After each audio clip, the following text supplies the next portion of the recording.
A call to order the meeting of the Colerain Township Board of Zoning Appeals for Wednesday, November 19th, 2014.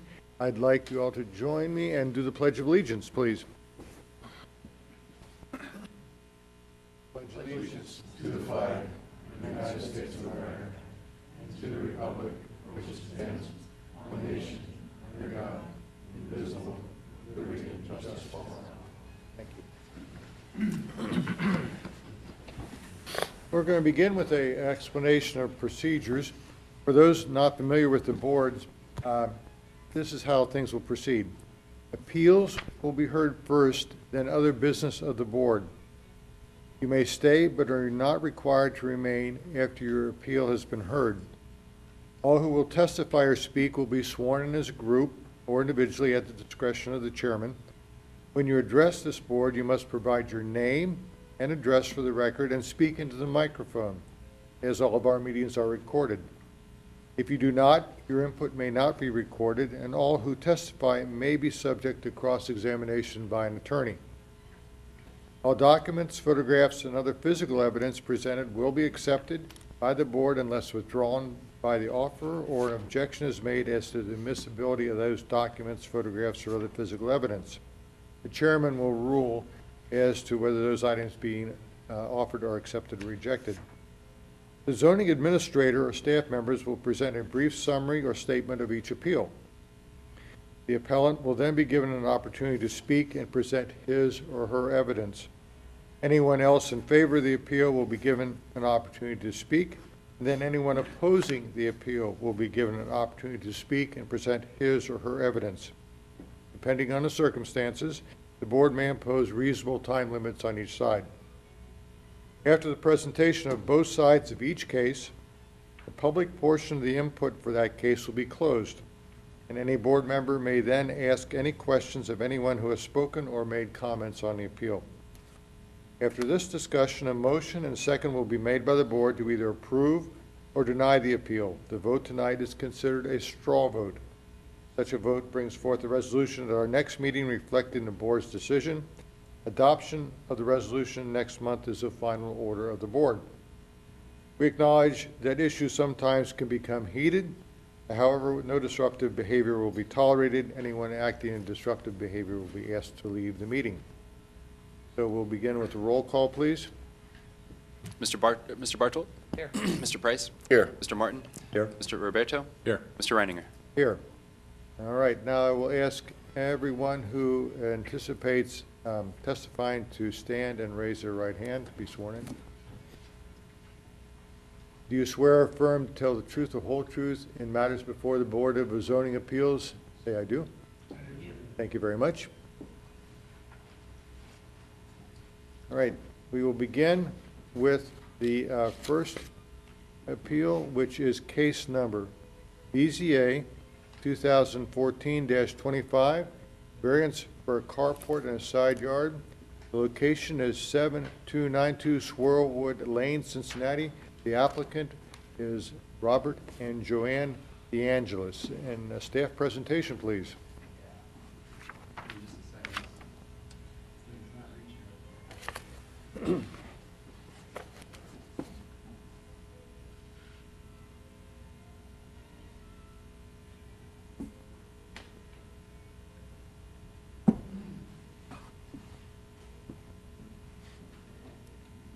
All right. Thank you, Mr. Chairman. Good evening, gentlemen. The first case this evening is indeed at 7292 Swirlwood Lane.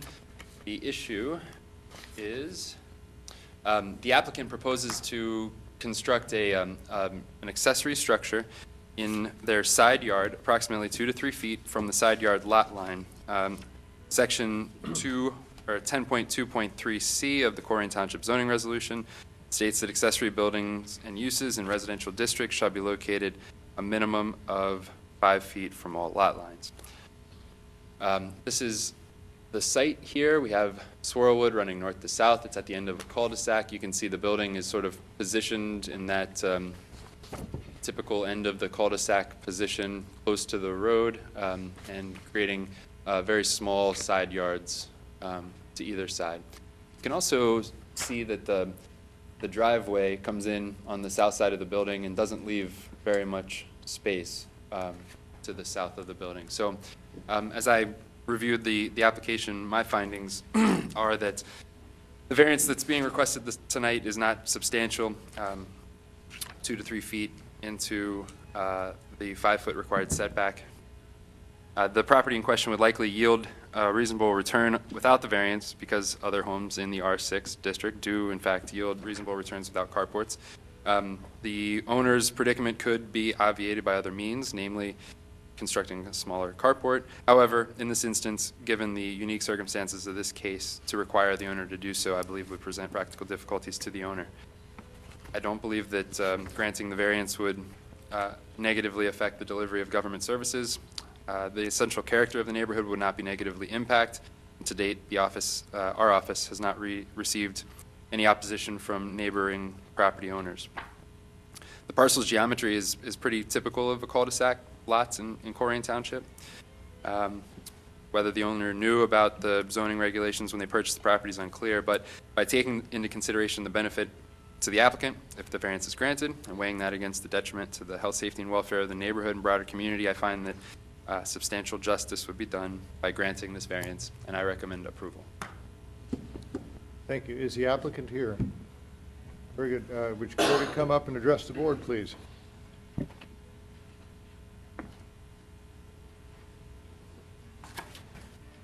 My name is Robert DeAngelis. I live at 7292 Swirlwood Lane, Cincinnati, Ohio, 45239. Thank you. Proceed. I'm This Joey. is my wife, Joanne. I'm Joanne DeAngelis at 7292 Sorrowwood Lane, Cincinnati, Ohio, 45239. Thank you. And comments you would wish to make, sir and ma'am? Please? Comments you would wish to make about this The appeal? reason we're making this comment is we've been in the house over 42 years, and right now we're starting to experience problems because of our age. And my wife works part-time at a bakery, and cleaning off the cars and everything, it's just a matter of safety for us. We've been, like I said, we've been there 42 years. It never bothered us before, but now it is. And this is the reason we're requesting this here. This carport would fit right on our concrete pads we're using presently. We're not going to expand this one iota. We get in and out fine. It's just the lot is irregular. If it was rectangular, we would have no problem at all. But we're just trying to deal with this, going through the proper channels, make sure everything is done the proper way. That's all we're trying to do. Ma'am, any comments? I agree with him. We're just getting older. Thank you. What we'll do, we'll ask for anyone else who wishes to speak in favor or in opposition, and then the board will ask questions of both of you. As far as I know, no one else is here but us. Okay. You're welcome to be seated. Okay, thank you. Okay, thank you. Anyone else speak in favor? Anyone else speak in opposition? Ask for a motion to close the public portion of the hearing. I'll move that we close. Thank you. Second? Second. All in favor? Aye. Very good. We'll start with our questions. Mr. Roberto. As near as I can tell on the drawing, we're talking about a 12-foot width, is that correct? You're welcome to If come you back can up. come back up and just address them, I'll ask you a few questions, and then, and one of you don't both have to be up there if you don't feel like it. That would be approximate. Like I said, as you can see, it's irregular. Sure. So the idea is to get two of your cars side by side under this carport?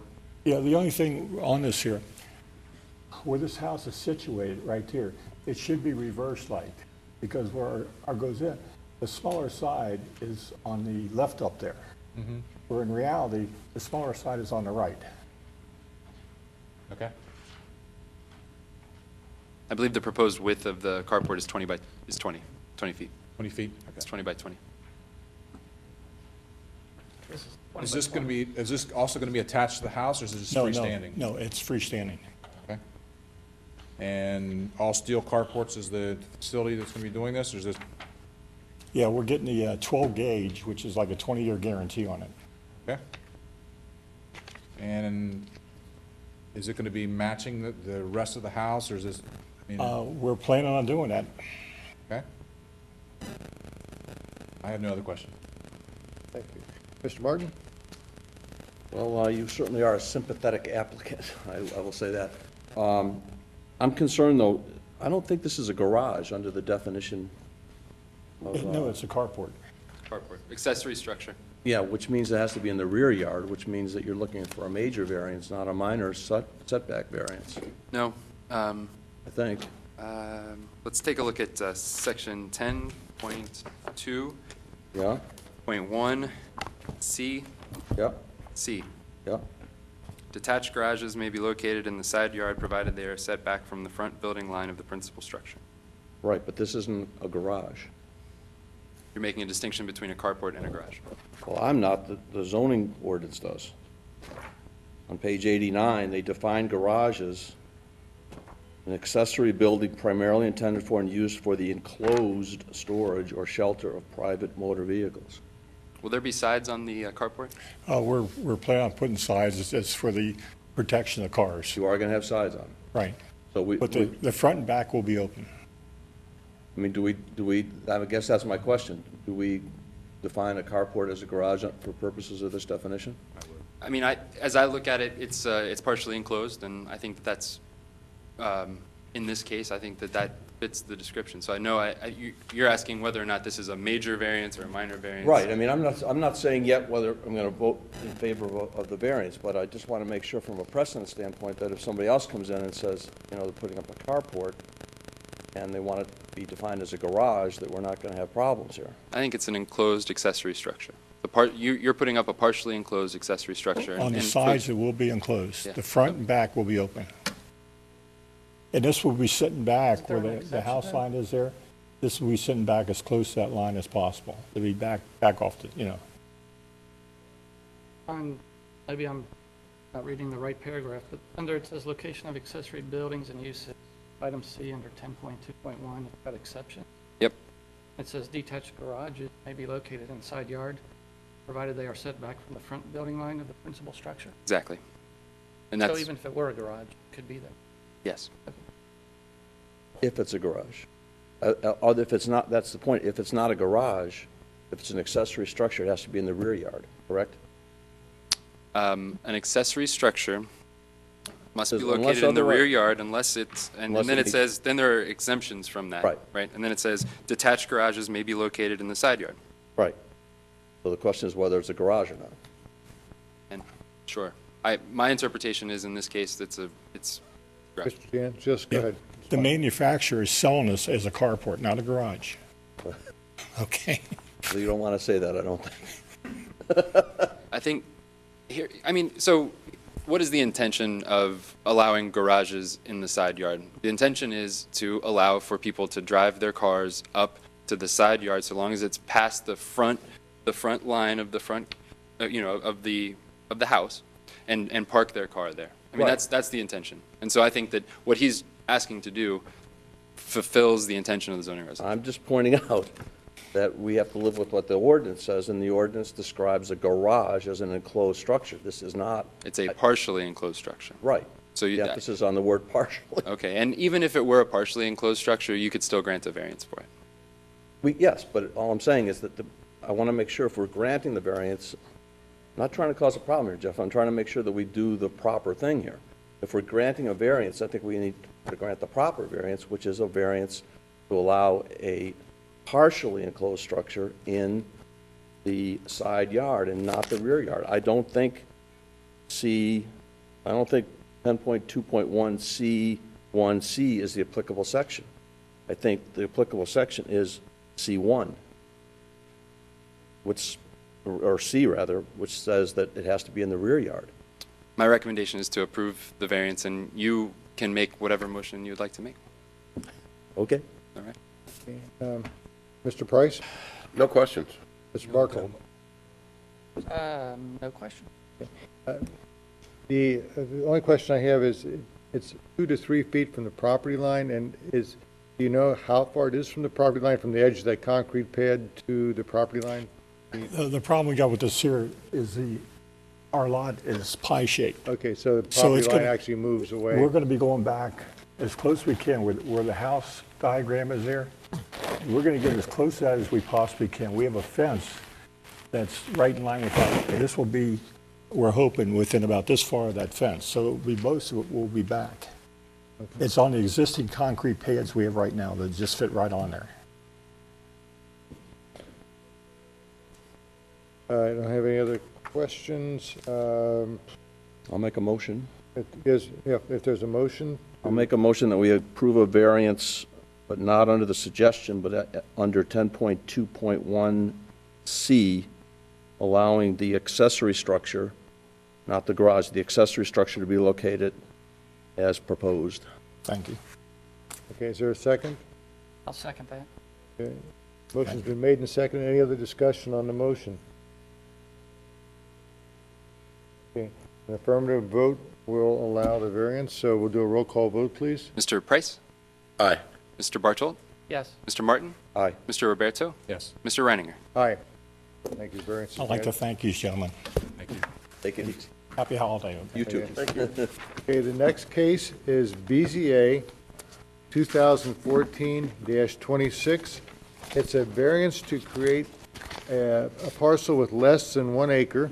And its location, and there are 3 addresses, is 9459, 9455, and 9427 Colerain Avenue. Parcel 510-103-206. The applicant is Ann McBride. The owner is T. Northgate Pads, Ohio LLC. And a staff presentation, please. Yes, so the site here is at the southeastern portion of the Northgate Mall property.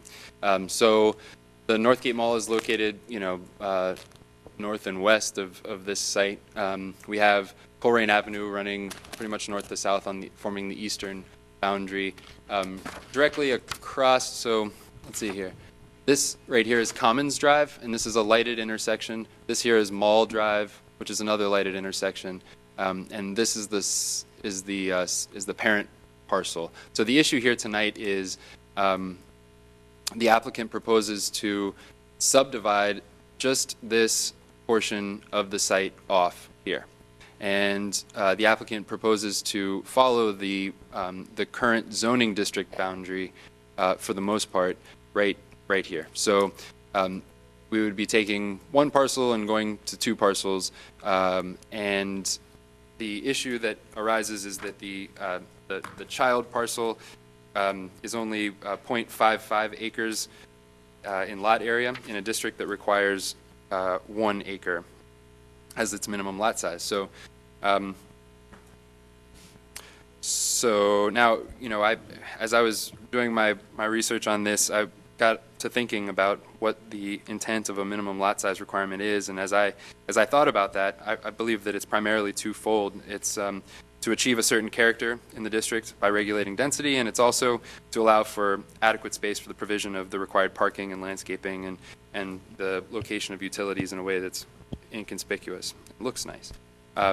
In this particular case, the density and character of the district would not be impacted because both parcels 1 and parcel 2 are, for the most part, fully developed. Similarly, parking, landscaping, utilities, they've all been situated already. So the site has been built out, and so granting this variance would not change really anything. It would create a non-conforming parcel, yes, but there would be no change in the appearance or built form.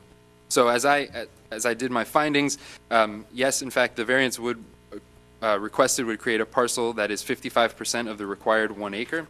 Due to the unique nature of the parcel, it's unclear whether the property would yield a reasonable rate of return without the variance. I'm not familiar with similar parcels having sold recently. The variance would not adversely affect the delivery of government services. The essential character, as I mentioned, of the neighborhood would not be negatively impacted, and the lot split would not result in any perceivable changes at all to the character of the neighborhood or the district. The parcel is unique in that it is part of a regional mall. It straddles 2 zoning districts, a planned development district to the rear and the B2 zoning general business district to the on the Colerain Avenue frontage. And by taking into consideration the benefit to the applicant, if the variance is granted, weighing that against the detriment to the health, safety, and welfare of the neighborhood and broader community, I find that substantial justice would be done by granting this variance, and I recommend approval. Thank you. Is the applicant here?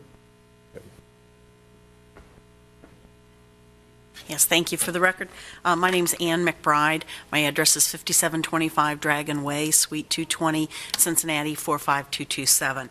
I think your staff presented the application. Just a couple of additional comments. The new owners, and I say new within the last few years, of Northgate Mall, have, as you've all seen, have obviously put a lot of investment into the mall. But the combination of parcels that are there in terms of ownership and registered land versus unregistered land, and the number of parcels and so forth, is just a total maze as far as I'm concerned. They want to subdivide this property. Right now, there are 2 buildings on the one site. It contains a little bit over 6 acres. And as I understand it, it's for financing and title reasons that they would like to subdivide that. It made most sense to us to break out the smaller parcel where Burger King is currently, as we're proposing it, for a couple of different reasons. One, from a physical standpoint, that site is kind of, I'll say, self-contained in terms of being Burger King.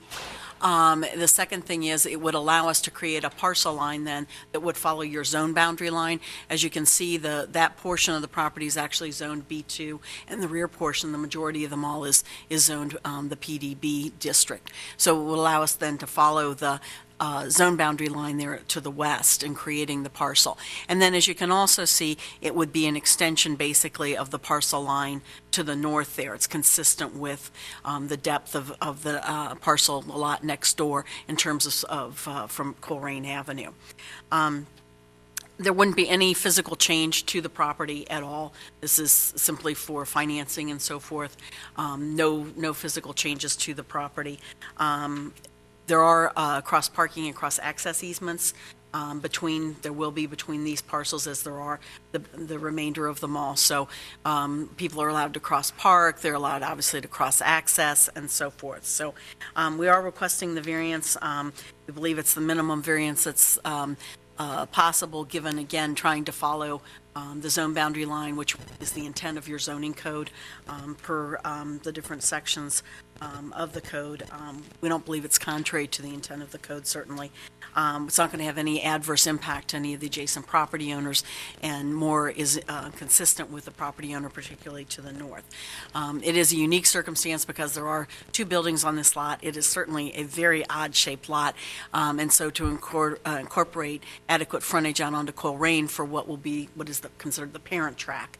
That's why we needed to keep the panhandle piece, so to speak, coming out onto Colerain, which then limits the size of the lot with Burger King in order to keep it consistent with your zone boundary line.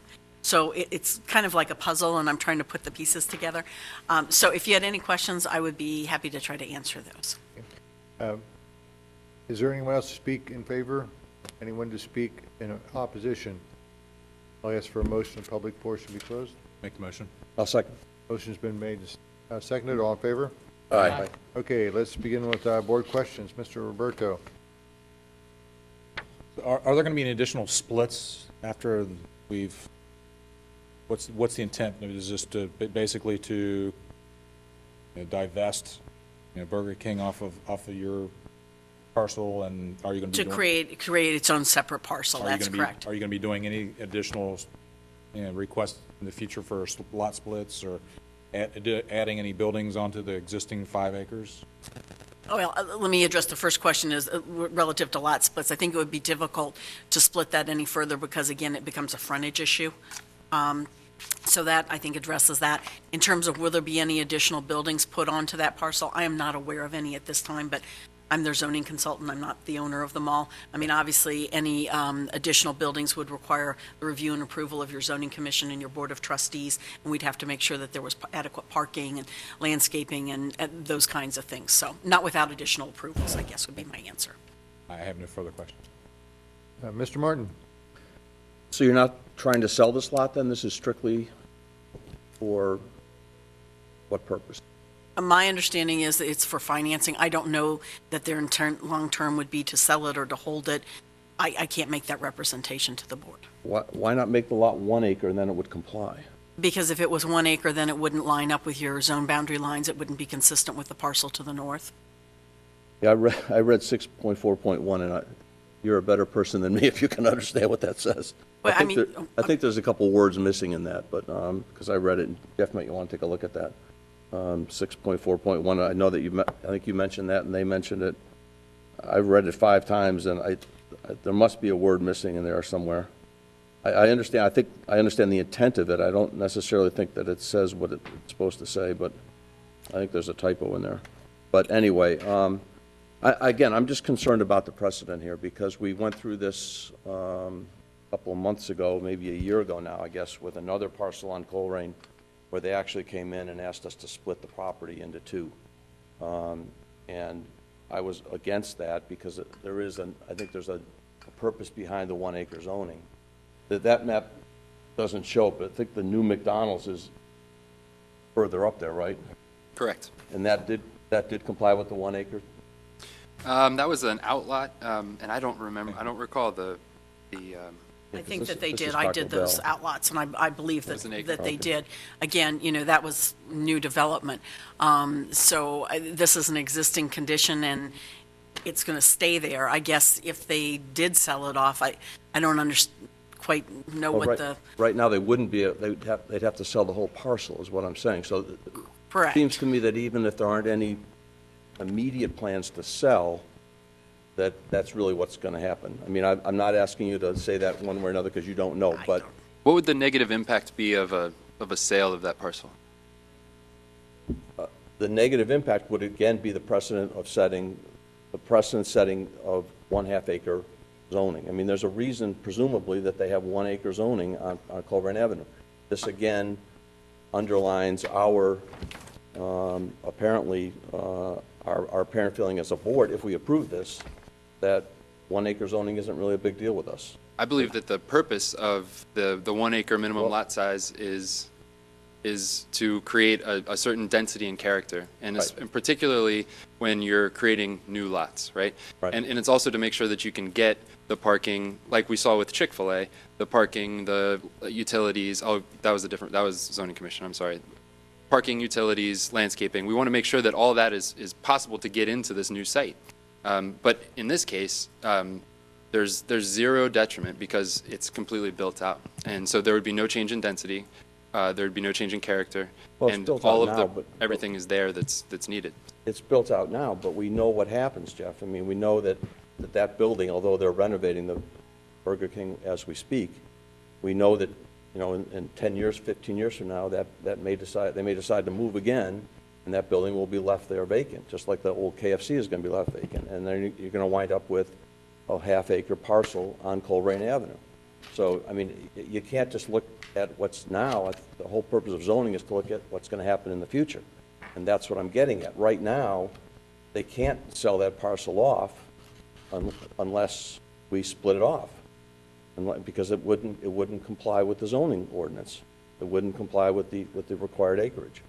So there is, all I'm saying is I'm a little suspicious of why you're doing this. And I'm not denigrating, I'm not suggesting you're misleading us. I'm just saying I'm skeptical. Well, I guess the other thing I would say is, first of all, I agree obviously with your staff, but the second point would be, it is always going to be tied to Northgate Mall, because they share parking Right. and they share access. And that site doesn't have direct access, and it doesn't have standalone parking. So if Burger King were to go somewhere else and they were to scrape that site, and I'm to come back in here before you all and ask for, a 1/2 acre lot, if you were going to rebuild that per the requirements of your B2 district, even with shared parking agreements and cross agreements, I'm still going to have to come back to this board, my bet is, and ask for a series of variances to do that. And at that point in time, obviously, you have to say, gee, is that really, you bought this 1/2 acre lot, you knew it was a 1/2 acre lot.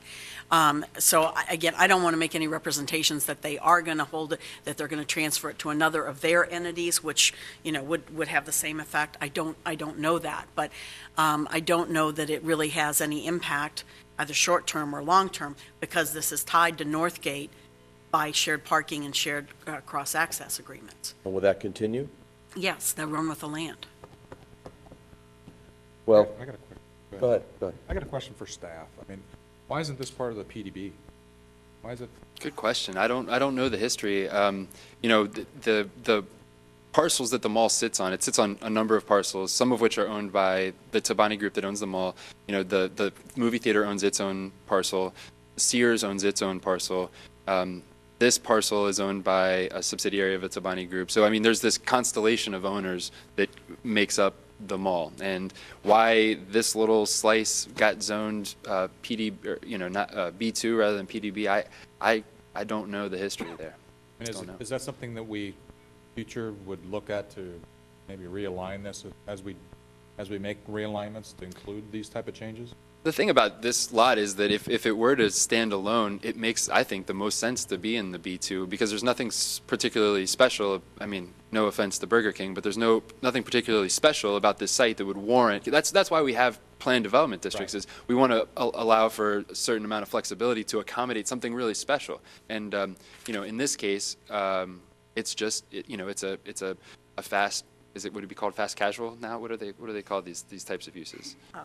I would just call it a restaurant. It's a I'm not restaurant. gonna- It's a restaurant with a drive-through. It's a Burger King. So B2 is where Burger Kings go. But it would also address, you know, the future concerns of development if they do, you know, vacate the property now. I mean, they still have to come before the board, but it would make them a little easier for them to come before the board and make changes to fit within that 5.5 acres.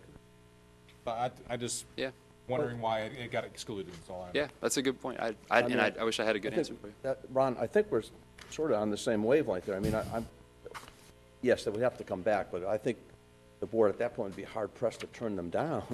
If we approve this now, and they come back and they say, well, we're going to put a, you know, like I said, we're running out of fast food restaurants, casual restaurants in Colerain, but I assume somebody will come up with another idea and they'll want to go in there. And it'd be hard pressed to say no to them because on parking issues or on any other issues, once we've given you this okay. But if they have a shared parking agreement, then they meet the requirements for parking, so they wouldn't have a But they problem. don't, but again, I think the bet is the approach that Mr. Roberto just outlined a possibility of just incorporating this into the other district as opposed to splitting it off? I mean, that's a 6-month process. What's the just- hurry? If it's not a sale issue and it's only a financing issue, what's the rush? A financing issue oftentimes trumps sale. I mean, I don't want to speak for the Tabanis, but they have, as everyone in this room knows, a significant investment into Right. this mall. They're not going to do anything that's going to jeopardize that investment. And I think that asking for a variance to reduce this lot size, which is tied to the Northgate Mall, I don't think sets a precedence because it is part of Northgate Mall. I agree. That's what I think. We all agree with that. We're struggling finding the hardship, though. Where is the hardship if we leave it? It's because it's creating a finance. Well, this has been that way all along. It's been part of this property for years. Where really is the hardship? Well, I think the hardship is we've got 2 buildings on one lot, and they didn't create that. That's how it was when they bought it. And that's a pretty unusual circumstance unless you're in a planned development. And the Burger King isn't in a planned development zoning district. But it should be. I don't disagree with that, but for whatever reason, it's not. And so in order to be able to separate that, then that's why we're asking for the variance. You know, here's the other thing is that there was a point in time when Northgate Mall was, for all intents and purposes, dead. It was done, and there were conversations that were being had about demolishing it and just starting over again. And I think Northgate Mall and the renaissance that we've seen at Northgate Mall has been a rallying cry for development up and down the Colerain Avenue corridor, and a lot of that has to do with the investment that the Tabanis put into this. And I'm here to tell you that but for the Tabanis, we would still probably have a dead mall. And if for no other reason, out of appreciation for saving Main and Main in Colerain Township, I think a variance is a good idea. Now, regardless of that, we have a variance that could be granted and have zero effect on anything, on any visual or perceived issue. And I'm struggling with why not, you know? You guys are struggling I'm with why. struggling with why, and again, with all due respect, I don't, they may be great people, but it's the same argument that was made on the other parcel, and the same, I have the same objections. It's not relevant to what we do. Well, mean, I believe what you do is you help create a better place in Colerain Township. That's why I come to work every day, and I'm sure that that's why you guys are you want to be a part of making Colerain better, right? That's why we all do Jeff, this. you know, again, I think you're off on a tangent, but again, and I don't agree with it at all. I don't think that's a, you know, we have very limited jurisdiction, as has been pointed out to me numerous times, and I agree with that. And one of the factors that we cannot take into consideration is how nice of a person this is. I'm not saying nice of a person. I'm saying Or how great they've been to the township. That's not a relevant issue. What's relevant is whether we can justify under the terms of the law a variance here. That's the only relevance here. It's not, you know, whether, you could drag in other people from the township, as was done before. Doesn't persuade me. I'm trying to figure out a way to do this and let them do what they want to do. And I think Mr. Roberto came up with a viable alternative, which is rezoning, not a variance. well, let's be clear. If you look at I don't mean to blame him for it. I think it's a great idea, is what I'm saying. if you look at the findings of fact, you have findings of fact that could support a variance, and it could legitimately support a variance. So it really is up to you all. Where's the hardship? Well, I think the thing that the board really needs to take under consideration is zone boundary lines almost always follow either a street right-of-way or center line True. or property lines. And here I'm asking for a variance to allow that property line to follow your zone boundary line. Well, If I pull it back to create 1 acre, I have then created a zone boundary line that follows nothing. And how you're going to scale that on your zoning map and so forth. Good planning, good zoning, and I've been doing this for 35 years, and I know you all have been involved with this as well. But zone boundary lines follow either property lines or street right-of-way lines, street center lines, or in some instances, rivers or, you know, natural topographic features.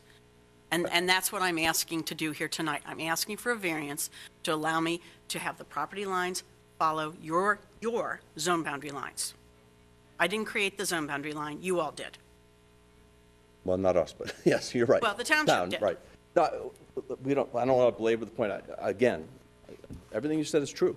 And I just would, if it were me, I mean, I look at the McDonald's where I think they met the 1 acre versus the Taco Bell, which didn't, and the Burger King, and the McDonald's is better looking, if there's such a thing as a better looking fast food restaurant. I mean, they have more acreage there, they've got a little bit more landscaping, all the things that are not possible here because it's a smaller parcel. And all I'm saying is that we're putting our stamp of approval once again on a parcel, if we approve this variance, on a parcel that is less than the 1 acre that our zoning ordinance requires on Colerain Avenue. Presumably, I didn't write the 1 acre. Presumably, somebody had in mind that 1 acre was the right amount of acreage for all of the reasons, the aesthetic reasons that we've discussed. We are, once again, being asked to say, not a big deal. Well, and again, I would say that this is a unique circumstance. I don't know what the circumstances were of the prior case Right. that you heard. But if that lot was also bisected by a zone boundary line, then you probably did the right thing in approving that, if wasn't. in fact you approved it. wasn't. But that's my point. This is a unique situation, gentlemen. And again, I can't stress to you, I mean, when I looked at this, I thought, why is there a zone boundary line cutting through not the middle, but through a portion of this property? That doesn't make any sense. Well, the last thing I'll say, and then I will get off my box here, but there is an alternative. You know, when we're looking at a hardship, there is an alternative, and that is to put it into, I mean, I'm much more comfortable putting this into the larger mall context and justifying it in that regard, as opposed to slicing this up, allowing it to be sold off in the future, and again, I think that eviscerates the hardship. But that's just my opinion. I'll leave it to my colleagues to vote. Mr. Price, question. No questions at all. Barkle? Well, just, I guess similar to what's already come up, like in the future, if it burns down or they move or whatever, then there's a half-acre lot. Is that a detriment? Somebody could still build on the property? Yes. So there's really no ramification that we know of. Right. Stop future development. In fact, a 1 acre, we're getting kind of into the weeds on planning theory and stuff, but I believe that a 1 acre minimum lot size leads to a development pattern that is very typically suburban and is like the way of the 1970s and not the way of the 2010s. Well, then why don't we do something about that, Jeff? That's zoning issue. Let's, All right. So, It's not like in the future it would just remain a vacant lot because nobody Correct. could ever build it. right. Okay. And I can't resist one, if that's the case, and you're the expert, you've got the initials behind your name, then why don't you go to the trustees and propose that? That would make our job a whole lot easier. Mr. Martin, a zoning resolution is an imperfect tool. It's an imperfect tool, no matter how many ways that you polish it up. And so when there are occasions, and there are 4 occasions this evening, where the strict application of the zoning resolution leads to practical difficulties for the owner of a property, then it is incumbent upon that owner to come in before you guys and say, hey, I'm facing practical difficulties. If the zoning not what you resolution, said, Jeff. excuse me, if the zoning resolution were perfect, then the role of the Board of Zoning Appeals would not be needed, right? let's So agree to this. also, because I do work on the zoning resolution very frequently. Now, there are more things to do than there is time to do them or people to do them. And so, yes, that would be a fantastic thing to do, and it's on our radar. Let's, Point of privilege. All I was responding to was your statement that the 1 acre zoning has been type tool. If that's, and not whether, people should come in and ask for variances. I'm just saying, if you believe that the 1 acre zoning is not a proper mechanism or a proper statement in the zoning, let's change it. I'm all for it. I'll support that. that's not really germane to this one. I agree. I didn't raise it. Okay. All right. Is there anyone else to speak for this issue? Anyone to speak against this issue? Let's close the public part of this. A motion to close we did close the public part. I'm sorry. I'm going to ask for call the question. Do the last question. I had none. Actually, I did not have anything else. Let's ask for a motion to either approve or deny this request for a variance, and with any conditions we want to put on it. So, I make a motion to approve the variance as staff findings. okay, I need a second I'll on that. second that. Okay. Now the discussion. Is there any other discussion on this issue? And Jeff, just to be sure, that is with the, well, no, never mind, excuse me. Okay. Different case there. If there's no other discussion, let's do a roll call vote, please. And Mr. then Price. An affirmative vote or an aye vote is to grant the variance. Aye. Mr. Bartold. Yes. Mr. Martin. No. Mr. Roberto. No. Mr. Reininger. Aye. Okay, the variance has been granted. Next case is BZA 2014-27, and that is a variance for a detached garage in the front yard on corner lot, and the reference is 10.2.1 bracket C. Location is 4911 West Kemper Road, and the applicant is Norbo, hopefully it's pronounced correctly, and the owner is Mike Young. So, staff presentation, please. So this parcel is located in the very far north part of our town, right off of 27. In fact, it is at the exit ramp of 27 West Kemper. The applicant owns this parcel, which is rather unique in that it fronts onto an exit ramp to US 27.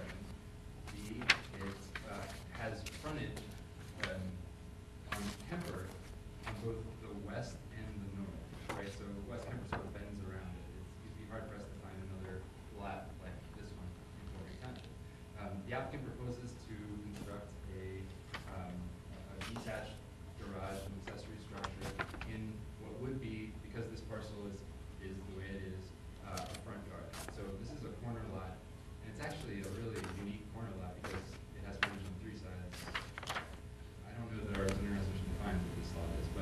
is a corner lot, and the applicant proposes to construct his detached garage in this location, in what would be his front yard. Now, if you've driven past there, you'll notice that there's quite a bit of vegetation between this parcel and the right-of-way for US 27. The property is zoned R2, and as I looked at this case, I found that the variance that's being requested is not substantial. I found that the property in question would likely yield a reasonable return without the variance, because other homes in the R2 district do yield a reasonable return without detached garages. And that the variance would not adversely affect the delivery of government services. The essential character of the neighborhood would not be negatively impacted, as the garage would be obscured from view by US 27 by vegetative screening. I believe that this parcel is very unique in that West Kemper forms the western and northern boundary of the property, and because the property is separated from US 27 by Mexico. Whether the owner knew about the zoning regulations when they purchased the property is unclear. And so, as I weigh these issues and take into consideration benefits the applicant, the variance is granted, and weigh that against the detriment to the health, safety, and welfare of the neighborhood and broader community, I find that the interest justice to be done by granting this variance. And I recommend approval with conditions, and that condition, just one condition, shall be that a vegetative screen be maintained between the subject property and US 27, such that the detached garage is, for all practical purposes, screened. Okay. Thank you. Is the applicant here? Great.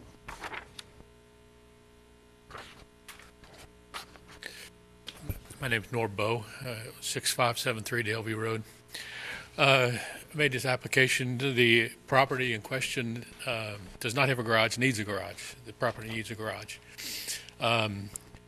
It is a corner lot by definition, but yet in practicality, when you really look at it, it's not. It's got almost an expressway next to it, you know, and there's never going to be access there or anything like that. There's no line of sight issues or anything with the roadway. I can't see any reason why not put the garage there. And because of the way the lot lies, there is no other good place to put it. So I think this would be benefit to the homeowner. I think it would be an improvement for the township and all around win-win for everybody. Okay? Very good. Is there anyone else to speak in favor of this? The owner's wife's here.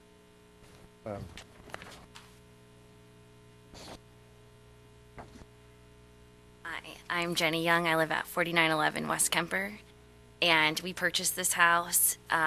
We did not know the zoning regulations. This was my childhood dream home, and just by the way that the lot is, we're trying to make it the least obtrusive to our neighbors and to follow the 95-year-old house and make it flow. We're hoping to maintain that because we want to create more of a backyard for our children, because right now it's kind of like a fishbowl when you're up there. So we want to put some evergreens in to kind of create that backyard as a more defined space. We also, last December, a year ago, our house was broken into. So as a safety, we would like the garage closest to the house as possible so that it makes it easy for us to get in and out with our 2 young children. My husband's a firefighter. It's hot, like I'm there by myself most times, so taking 2 small children in and out alone is sometimes a safety issue. So we're just hoping that by creating this garage right next to our house, that would alleviate some of those things. With having 27 next to us, we couldn't enter or exit from 27 because of the way that the ramp is set up.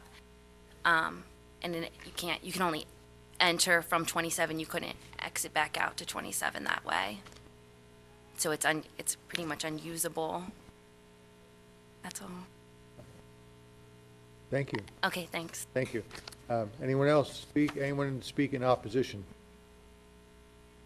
I'll ask for the public portion to be closed and for board questions then. So moved. Second? Second. Motion's been made and seconded. All in favor? Aye. Let's begin with board questions. Mr. Roberto. It's hard to tell from the photos, but I guess property owner would probably be able to answer the question best. Whoever thinks can answer. Where's the front door in the house? Front door faces Kemper Road. Okay. Wouldn't this then be considered the side lot? Yeah, it is. I mean, I know because of the way but, I mean, that's how I gauged a house, where you enter the front door.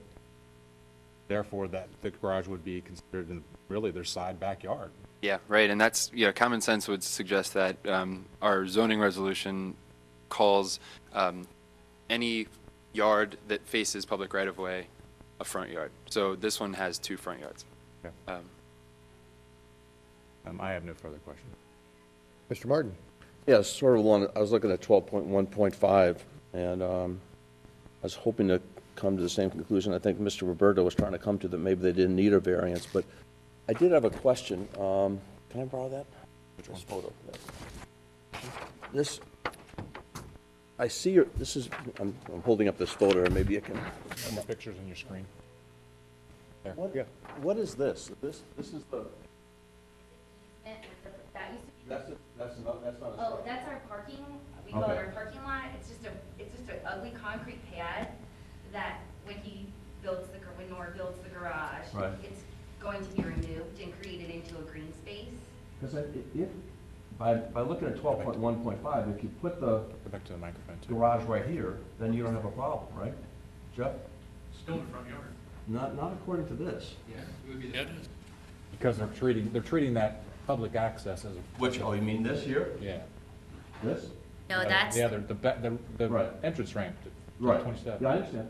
But if you look at that, at 12, see this diagram here? Mr. Martin, if you look at, so the way that you draw the lines is Right. you've got a horizontal line that would go right to left across this face, the southern face of the house. Right. Everything south of that line is a front yard. Right.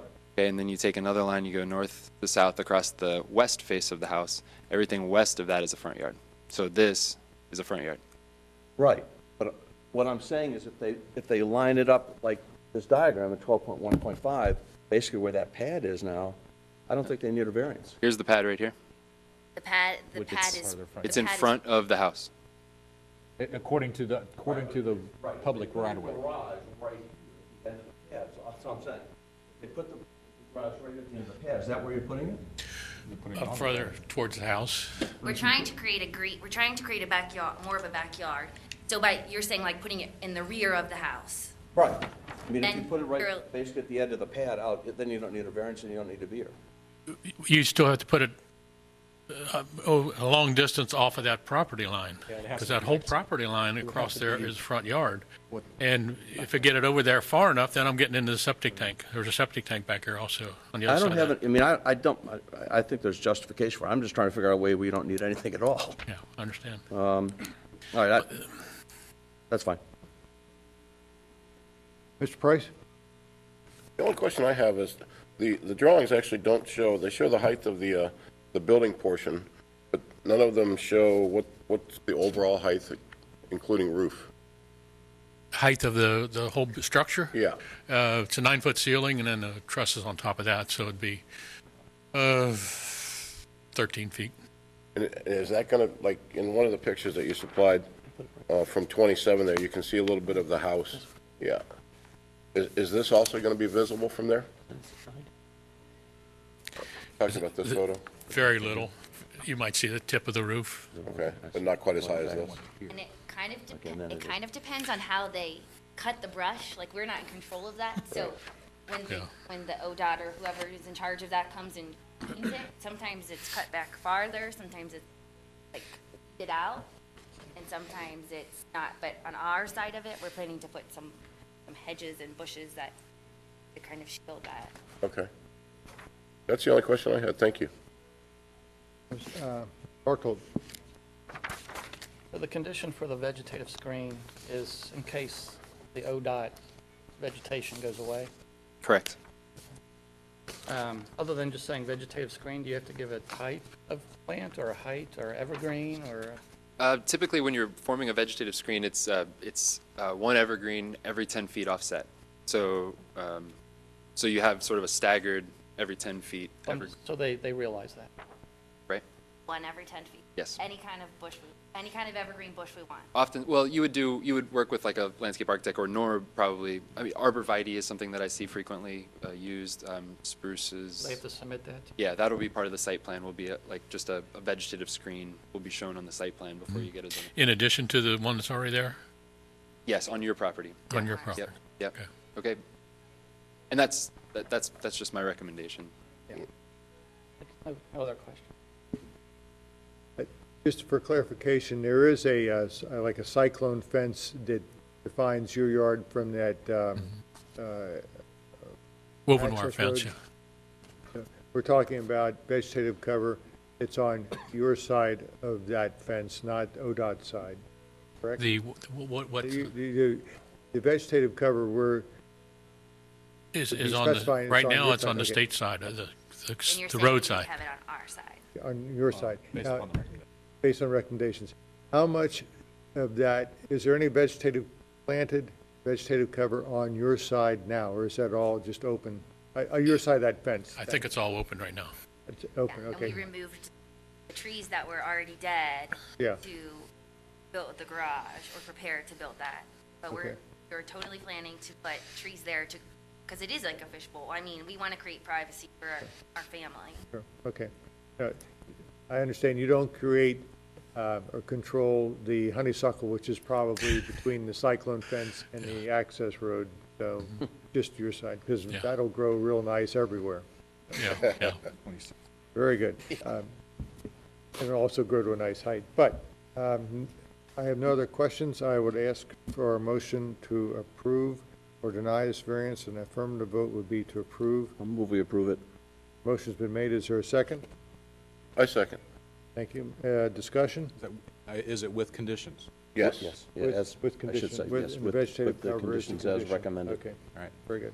Motion's been made and seconded. Let's do a roll call vote, please. Mr. Price? Aye. Mr. Bartolt? Yes. Mr. Martin? Yes, Mr. Berto? Yes. Mr. Reininger? Aye. And the variance Thank has you. been Thank you very granted. much. Thank you. Good job. Yeah. Right. The next case is BZA 2014-28, and it is a variance for signage. The references are, in our code, is 15.5.6, 15.8.3, bracket G, and 1 and 2. Locations Burger King, 9427 Colerain Avenue. The applicant is Brian Arnold. Owner is GPS Hospitality. Staff presentation, please. Yes, so we're back to the Burger King Yeah. that we just left. So currently, Burger King is investing in that property and putting new facades on. Part of the new facades include a new signage package.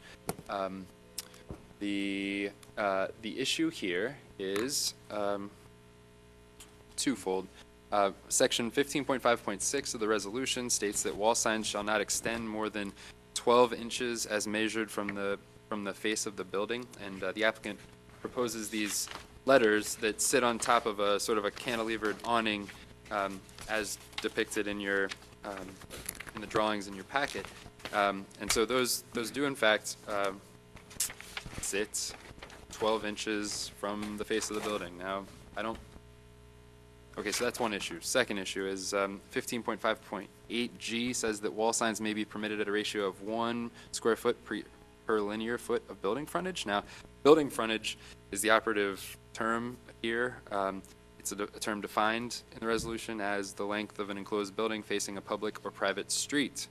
Okay, so they're asking to put signage on the front and also on the south side of the building. And the issue here is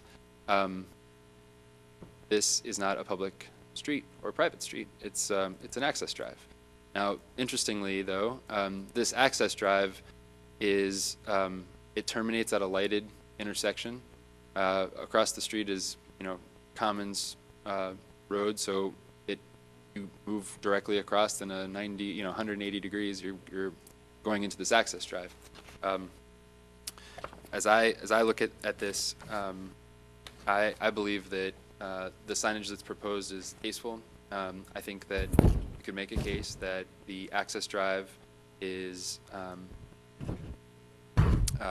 would fit at least the functional description of a private street or a public street. So my findings are that the variance requested is not substantial. If a variance were to be granted for the amount of wall signage, if a variance were to be granted, the amount of wall signage would be in keeping with the 1 square foot per linear foot of building frontage. As it relates to the letter sign, the area of the sign would be permitted. It's just the location of the letters away from the building that's at question, but it's my opinion that the types of signs that our resolution intends to restrict with this section is, sort of chunky wall signs that shoot out from the building rather than signs that are detached from the building and sit on a awning as is proposed here. 2, the property in question would likely yield a reasonable return without the variance because other businesses in the B2 district do yield reasonable returns without signs on entrance drives. However, this entrance drive is unique in that it is the access to a regional mall and terminates at a lighted intersection with public road on the opposite side of the light. 3, the owner's predicament could not be obviated by any other means. Without the variances, the owners would not be able to install any signage on the south facade. The variance would not adversely affect the delivery of government services. The essential character of the neighborhood would not be negatively impacted. And in fact, I believe if you take into consideration the changes that are being made at this site, the character of the neighborhood is actually being improved. The parcel is unique in that it sits at a lighted intersection on Colerain Avenue and is adjacent to the entrance drive of a regional mall.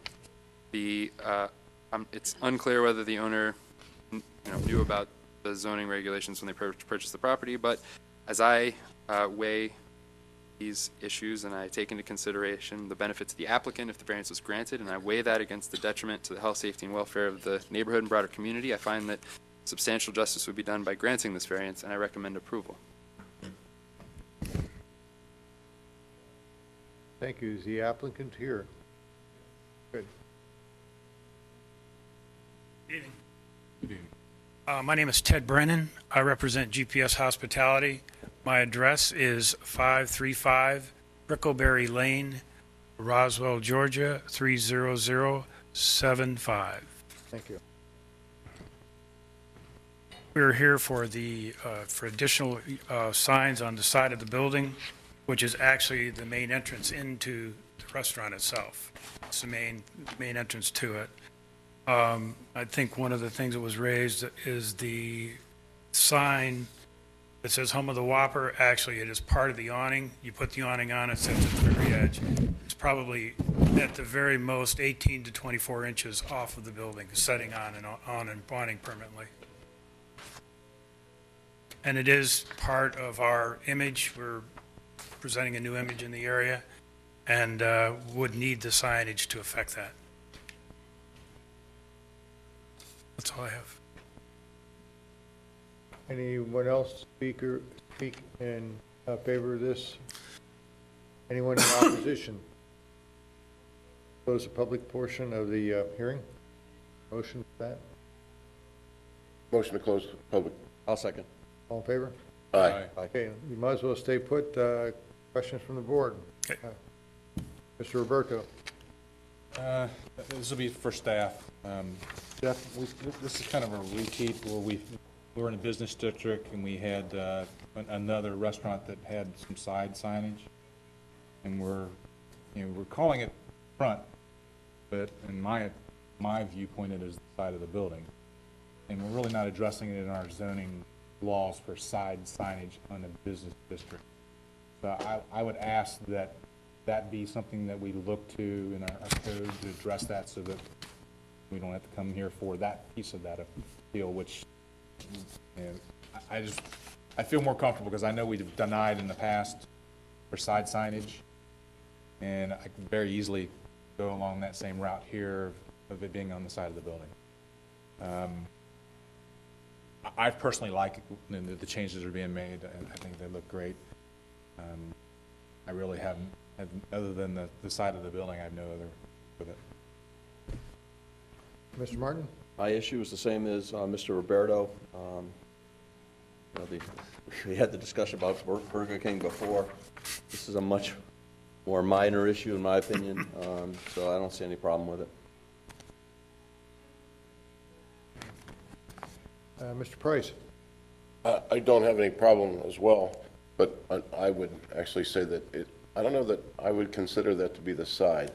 It is, but it's like you said, it's the only way in there. Because we have to go, in order to get into the restaurant, we have to go on that access road Right. to get in, park, and go directly into the building. So Right, yeah, it which is- allows you to actually Right. continue on into the mall and everything Yes. as well. So The to door, me, that the would door be faces Colerain Avenue. I mean, if you want to get technical about it, the door faces Colerain Avenue. right.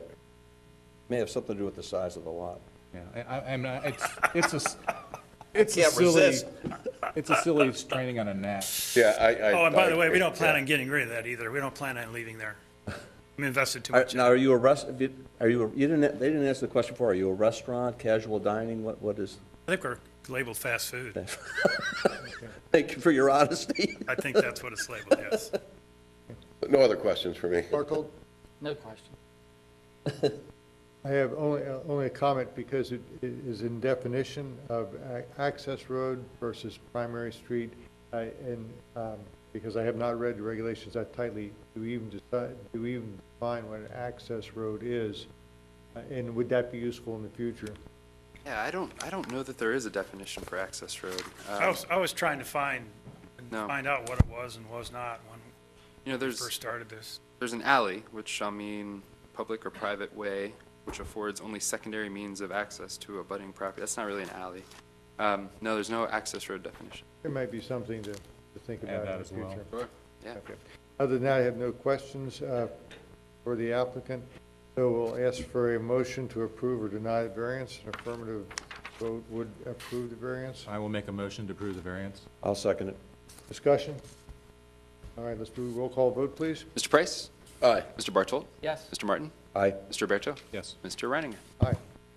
Very good. Thank you, sir. Gentlemen, thank you for your time. Thank you, Thank sir. you.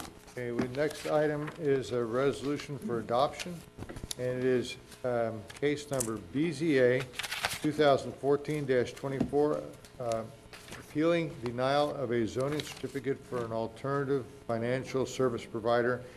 And it is, whereas Drummond Financial Services LLC on September 5th filed appeal number BZA 2014-24 with Colerain Township Board of Zoning Appeals pursuant to Article 3.3.2 of the zoning resolution seeking a variance as applied to the property located at 8619 Colerain Avenue, Colerain Township. Whereas during the public hearing, testimony and documents offered, it was established that the application for change of use was submitted on July 18, 2014, prior to Resolution 52-14 being adopted and going into effect. And whereas testimony and other evidence presented to the board established that the appellant's application for a change of use for the above referenced property was improperly denied on August 22nd, 2014 by the zoning department on the basis of that such application was incomplete. Therefore, be it resolved that by virtue of the foregoing, the Colerain Township Board of Zoning Appeals does hereby grant a variance of Article 3.3.2 of the zoning resolution, subject to following conditions, 1, 2, and 3. And then we'll go to our vote. So, Mr. Bartold? Yes. Wait, yes. just a question, was it because it was incomplete, or was it because we determined that it wasn't applicable It to was that? timing, I think. Wasn't it? I think it was timing. They were weren't they supposed to go back to the trustees to change the, They did. they did, okay. All right, Mr. Bartold? Yes.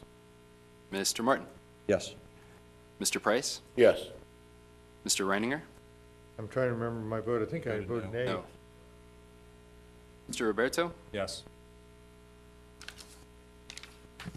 All right, next item on the agenda is unfinished business, and I have none on my agenda. Is there any, Jeff? None?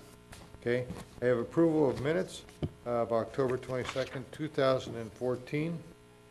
And thank you, Becky, for doing that. Brother, I'm sorry. I make a motion to approve them. I'll second. Motion's been made and seconded. All in favor? Aye. Aye. Administrative matters, Jeff? Any administrative matters? We have no appeals for December. However, we have resolutions to journalize. Would you consider changing the time of the meeting to maybe 6 o'clock so that we can get Keep going. out earlier? And that would be the third week, not the fourth week? Yeah, actually, good question. Christmas Eve is fourth week. Right. No, it'll be on Christmas. No, I'm just kidding. Wow, that'd be cool. Yeah. Move to the third week. Yes, the 17th. Okay, so the meeting will be the 17th at 6 o'clock. Is that acceptable? Yes. Board? Yeah. All right, Fantastic. that's fine. And then I ask for a motion to adjourn. I'll move we adjourn. Second. I'll second that. All in favor? Aye. Aye. Thank you, gentlemen.